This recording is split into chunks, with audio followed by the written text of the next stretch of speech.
এই ভারতের গোলামি করার জন্য, ভারতের সেবাদার হওয়ার জন্য 1947 সালে বাড়ির কাছের দিল্লিকে আমরা লাথি মেরেছি।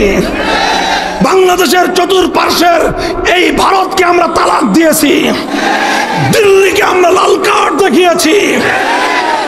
আমরা সেই 2000 মাইল দূরত্বের পশ্চিম পাকিস্তানিদের সঙ্গে গাঁটছড়া বেঁধেছি শুধু একটা কারণে, অন্য কোনো বিষয় ছিল না। ওদের সঙ্গে আমাদের আলগা কোনো পীড়িত ছিল না। একটা বিষয় ছিল আমাদের পূর্বপুরুষদের দীর্ঘদিনের কামনা, দীর্ঘদিনের অন্তরের তামান্না, হৃদয়ের তামান্না। এমন একটা মানচিত্র পাবো, এমন একটা ভূগোল পাবো, এমন একটা রাষ্ট্র পাবো যে রাষ্ট্রে আমরা না খেয়ে থাকলে না খেয়ে থাকবো, খেতে না পারলে 3 বেলার জায়গায় 1 বেলা খাবো, প্রয়োজন আমরা পেটে পাথর বাঁধবো। কিন্তু এমন একটা রাষ্ট্র চাই যে রাষ্ট্রের সংবিধান হবে আল কোরআন। এমন একটা সমাজ চাই যেই সমাজটা পরিচালিত হবে সোনার মদিনার মুহাম্মদ আরবির খেলাফতের আদর্শ অনুযায়ী। এই জন্যই আমরা 47 সালে ওদেরকে তালাক দিছি। এরপরে তার কোনোদিন তোমাদের সঙ্গে আমাদের সংসার করার কথা হয় নাই। কিন্তু 71-এর স্বাধীনতার পরে এই ভারতের প্রধানমন্ত্রী শ্রীমতী ইন্দিরা গান্ধী খুব চাতুর্যের সাথে শেখ মুজিবুর রহমান সাহেবকে বোকা বানাইছেন। অথবা তিনি বুঝে হোক না বুঝে হোক, আমি ভালো বললাম যে না বুঝে করেছেন, বোকামি করেছেন। আর যদি বলেন যে না আমাদের নেতা না বুঝে করেন না, বুঝে করেছেন, তাহলে বলবো বুঝে শুনে দেশটা বিক্রি করেছেন। এখন আপনারাই সিদ্ধান্ত নেন, বুঝে করেছেন না না বুঝে করেছেন। না বুঝে করলে বোকা হয়েছেন, বুঝে করলে গাদ্দারি করেছেন। পরিষ্কার কথা। 1971 সালের মুক্তিযুদ্ধের আগে বাংলাদেশে কোনোদিন ধর্মনিরপেক্ষতার কথা বলা হয় নাই, বরং বলা হয়েছে সম্পূর্ণ এর বিপরীত কথা। 70-এর জাতীয় নির্বাচনের আগে এই শেখ মুজিবুর রহমান সাহেব, এই আওয়ামী লীগ, এই নৌকা মার্কা জাতীয় ইশতেহার, নির্বাচনী ইশতেহার দেয়, দেয় কি দেয় না? 70-এর আওয়ামী লীগের নির্বাচনী ম্যানিফেস্টোতে কি ছিল? চ্যালেঞ্জ করলাম। আমি 70-এ জন্মগ্রহণ করি নাই, ইতিহাস পড়েছি, ইতিহাস পাতায় আছে। চ্যালেঞ্জ করলাম, 70-এর আওয়ামী লীগের নির্বাচনের ইশতেহারে কথা ছিল পরিষ্কার, বিজয়ী হতে পারলে কোরআন সুন্নাহ বিরোধী কোনো আইন করবেন না। বলবেন হুজুর সেই ইশতেহার তো 5ই আগস্ট অফিস টফিস সব জ্বালায় দিছে, ওই ইশতেহার এখন নাই। অফিস জ্বালাইছে, সুধা সদন তো আছে শ্বশুর বাড়ি। সুধা সদন কিন্তু ওনাদের আপার শ্বশুর বাড়ি, ওটা ডক্টর ওয়াজেদ মিয়ার বাড়ি। ওয়াজেদ মিয়ার ডাক নাম ছিল সুধা মিয়া, এই জন্যই সুধা সদন বলে। ধানমন্ডিতে ওই বাড়িটা আছে এখন ওনাদের। ওই বাড়িতে তো কেউ আক্রমণ চালায় নাই। 32 নম্বরেও গেছে পাবলিক, কিন্তু শ্বশুর বাড়ি কেউ চিনতে পারে নাই। আছে তো ওখানে আপনাদের 70-এর নির্বাচনের ইশতেহারের কপি আছে না? যদি বলেন যে নাই, বাংলাদেশের স্বাধীনতার ইতিহাসের দলিল ঘরে ঘরে সংরক্ষিত আছে। 70-এর নির্বাচনে আপনারা এই ওয়াদা করেছিলেন, চ্যালেঞ্জ করলাম। আমার এই কথা যদি ভুল প্রমাণিত হয়, লাখো মানুষের মজলিসে বলতেছি, আর কোনোদিন মাইকে মামুনুল হক কথা বলবে না। তোমরা নির্বাচনী ইশতেহার দিয়েছিলা, অঙ্গীকার করেছিলা কোরআন সুন্নাহর বিরুদ্ধে কোনো আইন করবে না। এদেশের মানুষ তোমাদের নৌকা মার্কায় সিল মেরেছিল, বাক্স এমন ভাবে পড়ছে, নিরঙ্কুশ সংখ্যাগরিষ্ঠতা পেয়েছো। ওরা ক্ষমতা দেয় নাই, 9 মাসের মুক্তিযুদ্ধ করতে হয়েছে। 71-এর 16ই ডিসেম্বর দেশটা স্বাধীন হয়েছে। তারপরে এই 16ই ডিসেম্বর পর্যন্ত 9 মাস শেখ মুজিবুর রহমান সাহেব কইছিলেন না, পশ্চিম পাকিস্তানে ছিলেন। ওনারা বলেন যে উনি সেখানে গ্রেফতার ছিলেন, বন্দী ছিলেন, এবং অনেকে বলেন তিনি সেখানে আপ্যায়িত হয়েছেন। সেটা যাই হোক, বন্দীও ছিলেন, আপ্যায়নও করেছে তারা। তারপরে 16ই ডিসেম্বরের পরে মুক্তি পেয়ে লন্ডন গেছেন। শ্রীমতী ইন্দিরা গান্ধীর সঙ্গে ওনার সাক্ষাৎ হয়েছে। আসার সময় ইন্দিরা গান্ধী ওনার মুজিব কোটের পকেটে সিরকুট ধরায় দিয়েছে, আর বলে দিয়েছে বাংলাদেশে যাও, এমন একটা সংবিধান দিবা যেই সংবিধানের মাধ্যমে চিরদিনের জন্য তোমার বাংলাদেশ হবে ভারতের গোলাম। এর নাম হলো 72-এর সংবিধান। এই 72-এর সংবিধানটা 71-এর চেতনাকে ধ্বংস করার সংবিধান। 72-এর সংবিধান বাংলাদেশকে ভারতের গোলাম বানানোর সংবিধান। 72 চেতনাকে গলা টিপে হত্যা করার সংবিধান। আর এই 50 বছর ধরে বাংলাদেশের মানুষকে 71 71 71 বলে বলে 72-এর ভেজাল চেতনা খাওয়ানো হয়েছে। আর এইভাবেই ভেজাল চেতনায় চেতিত হয়ে এই ওনারা গোটা বাংলাদেশকে দূষিত করেছেন। বর্তমান প্রজন্ম আলহামদুলিল্লাহ যথেষ্ট সচেতন। এরা এখন ভেজালের ব্যাপারে সচেতন। নির্ভেজাল জিনিস ছাড়া এরা খায় না এখন তারা সত্যিকার 71-এর চেতনাকে উদ্ঘাটন করেছে। 71-এর চেতনাকে উদ্ঘাটন করে মূর্তি সংস্কৃতি মসজিদের নকর থেকে বুড়িগঙ্গায় ভাসিয়ে দিয়েছে। টেকনাফ থেকে তেতুলিয়ায় মুসলমানদের জনপদের কোন জাতীয় স্থাপনায় আর কোনো মূর্তি নাই। ওমা ইউবদিউল বাতিল ওমা ইউঈদ। ইনশাআল্লাহ বাংলার মাটিতে আর কোনোদিন মূর্তি সংস্কৃতি আসতে দেওয়া হবে না।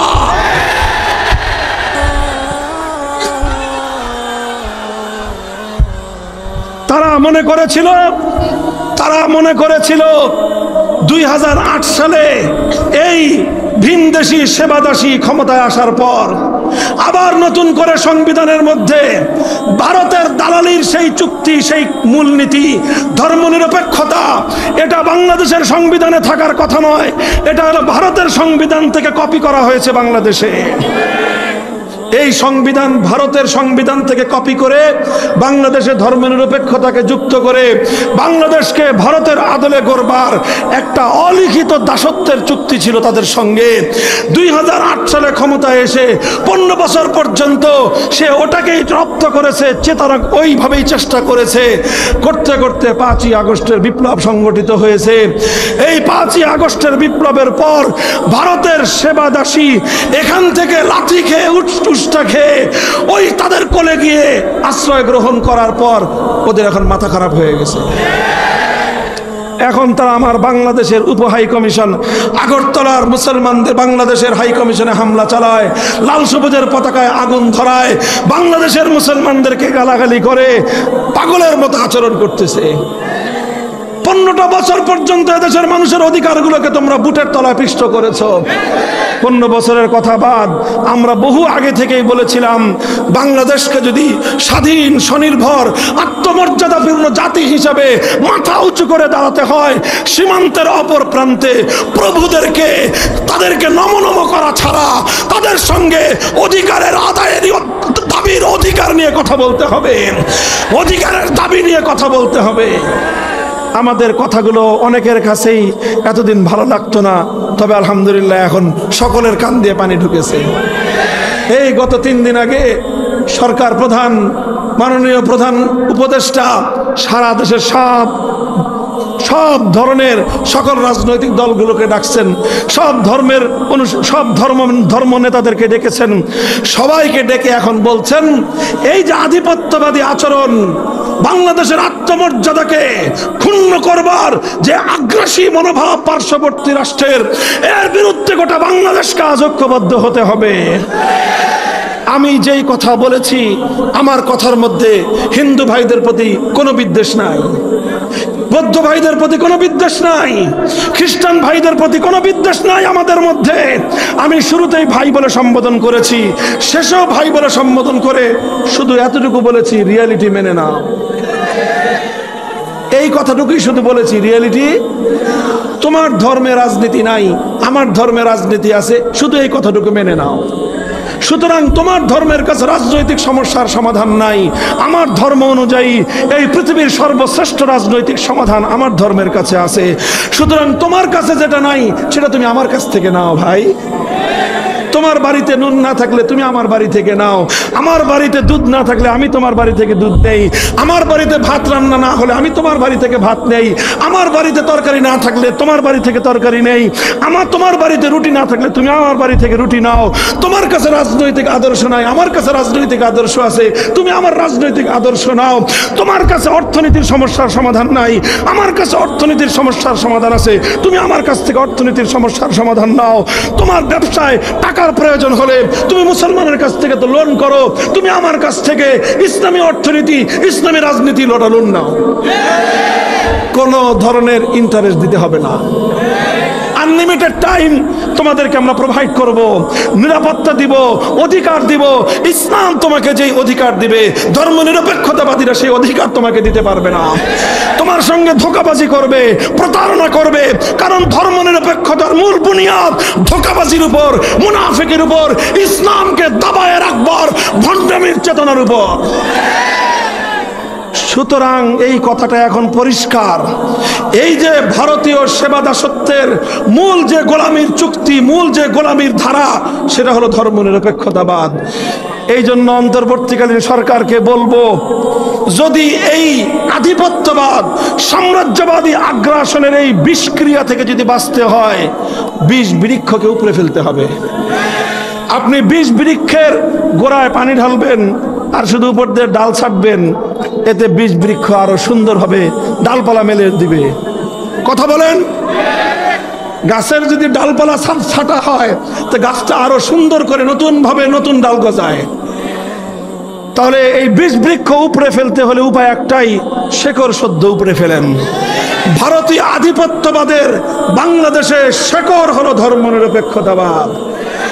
সুতরাং এই ধর্ম নিরপেক্ষতাবাদ বাংলাদেশের রাষ্ট্র থেকে, রাজনীতি থেকে, সংবিধান থেকে, সব জায়গা থেকে শেকড় সদ্য উপরে ফেলো। ভারতীয় আধিপত্যবাদ আর কোনোদিন বাংলার দিকে চোখ তুলে তাকাতে পারবে না।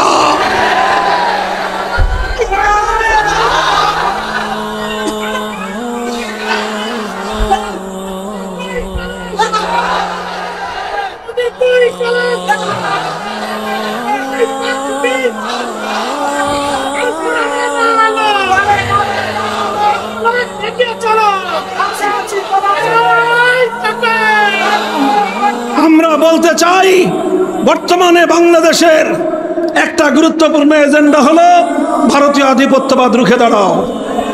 কথা বলেন? এই ব্যাপারে আমাদের পরিষ্কার প্রস্তাবনা। ঐক্যবদ্ধ জাতি আমরা গড়ে তুলেছি, এবার ঐক্যবদ্ধ হয়েছি, এবার বিষ বৃক্ষের শেকড়টা উপরে ফেলেন, দেখবেন আর কোনোদিন আধিপত্যবাদ বাংলাদেশে আসবে না। 2 নম্বর, আমাদের বর্তমান জাতীয় ইস্যু হলো সংবিধান সংস্কার। এই সংবিধানে অনেক কাটাছেঁড়া হয়েছে, অনেক ধাপ্পাবাজি চলেছে, অনেক কিছু হয়েছে। বাংলাদেশের মানুষের শত বছরের চেতনাকে হত্যা করা হয়েছে ৭২-এর সংবিধানের মাধ্যমে, ৭১-এর চেতনাকে ধ্বংস করা হয়েছে ৭২-এর সংবিধানের মাধ্যমে। এভাবেই বাংলাদেশকে একটা পরনির্ভরশীল, একটা ধোঁকা আশ্রিত জাতি হিসেবে গড়ে তুলবার চেষ্টা করা হয়েছে।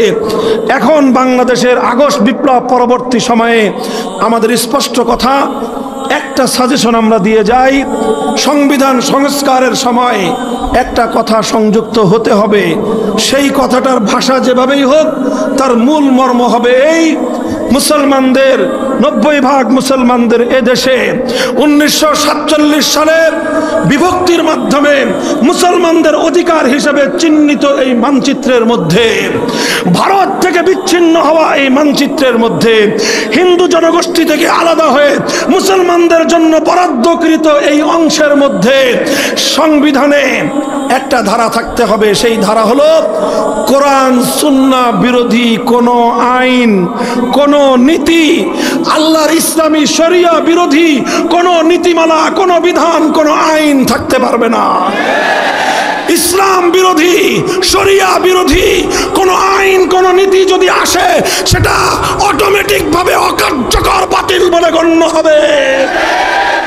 চাই সেই নীতিমালা জাতিসংঘ থেকে আসুক, চাই সেই নীতিমালা আন্তর্জাতিক ফোরামের পক্ষ থেকে আসুক, সব কিছু আমরা গ্রহণ করব, কিন্তু ইসলামের ফিল্টার দিয়ে, ফিল্টারিং করে।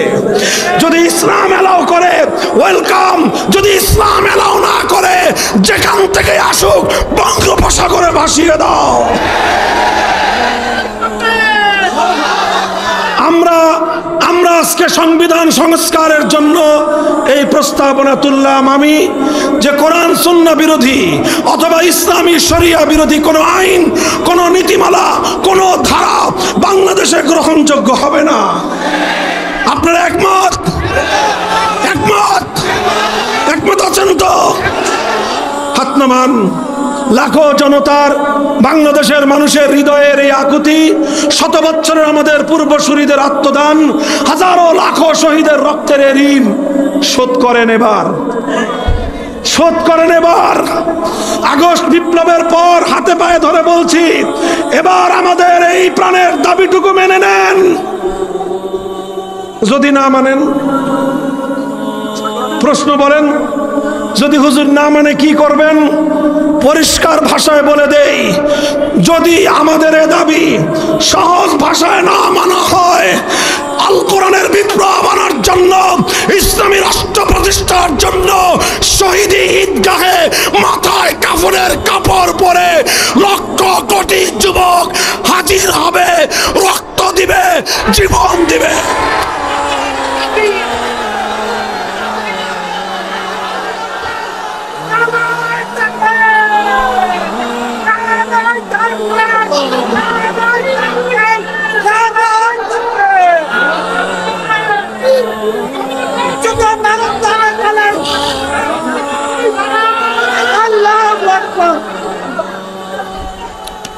আলহামদুলিল্লাহ, আল্লাহ পাক কবুল করেন।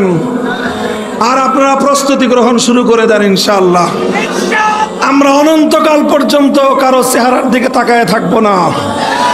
আমরা একটা যৌক্তিক সময় দেব, এরপরে ইনশাআল্লাহ বাংলাদেশে ইসলামী বিপ্লবের জন্য আমরা মাঠে নামতে বাধ্য হব। চূড়ান্ত বিপ্লব আসবে, শান্তিপ্রিয় পন্থায় না আসলে রক্তের সাগর বেয়ে বিপ্লব আসবে, জীবনের বিনিময়ে বিপ্লব আনা হবে, শহীদি ঈদগাহে জামায়াত হয়ে বিপ্লব আনা হবে ইনশাআল্লাহ। আল্লাহ পাক রব্বুল আলামিন সেদিন দেখার সৌভাগ্য আমাদের সকলকে নসিব করুন। ওয়া আখিরু দাওয়ানা আলহামদুলিল্লাহি রাব্বিল আলামিন। আসসালামু আলাইকুম ওয়া রাহমাতুল্লাহ।